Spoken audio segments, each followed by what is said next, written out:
నమస్కారం. నా పేరు డాక్టర్ ఆర్ఎంపి శెట్టి. జ్యోతిష్ శాస్త్ర విభాగంలో గత కొన్ని సంవత్సరాలుగా అనేక విషయాలు మీకు తెలుపుతూ వస్తున్నాను.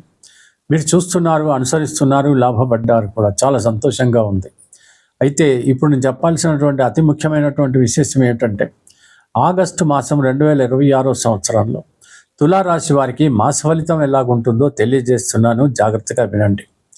ఈ యొక్క రాశి వారికి అంటే తులారాశి వారికి ఆర్థిక పరంగా, ఆరోగ్యపరంగా రెండు బాగుంటాయి. ఇకపోతే ఇంట్లో కూడా ప్రశాంతమైనటువంటి వాతావరణం నెలకొని ఉంటుంది. భార్యాభర్తల మధ్యన అనుకూలమైనటువంటి పరిస్థితులు ఉంటాయి. ప్రేమ, అనురాగం చోటు చేసుకుంటాయి. పిల్లలు కూడా వాళ్ళ చదువులు చదువుకుంటారు. ఎవరిని విసిగించేటువంటి పరిస్థితి రాదు. పెద్దలు కూడా ఆరోగ్యం కుదుటపడి ఆశీర్వదించేటువంటి పరిస్థితులు ఉంటాయి. వ్యాపారస్తులకి వ్యాపార రంగంలో లావాదేవీలు అనేకంగా జరుగుతాయి. లాభాలు కూడా గడించేటువంటి అవకాశాలు మెండుగానే కనపడుతున్నాయి.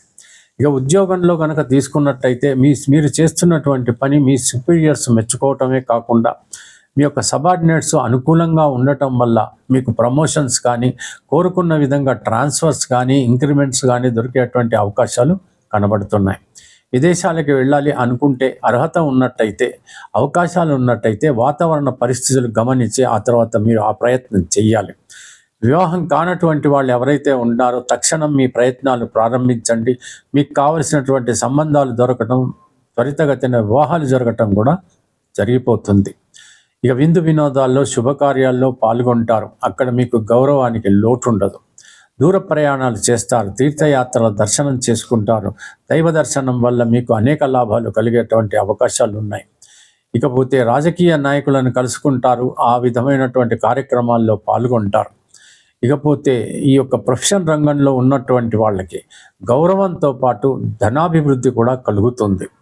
ఇక కోర్టు కేసులు ఉన్నటువంటి వాళ్ళు తక్షణం పూర్తి చేసుకోవటానికే ప్రయత్నించండి.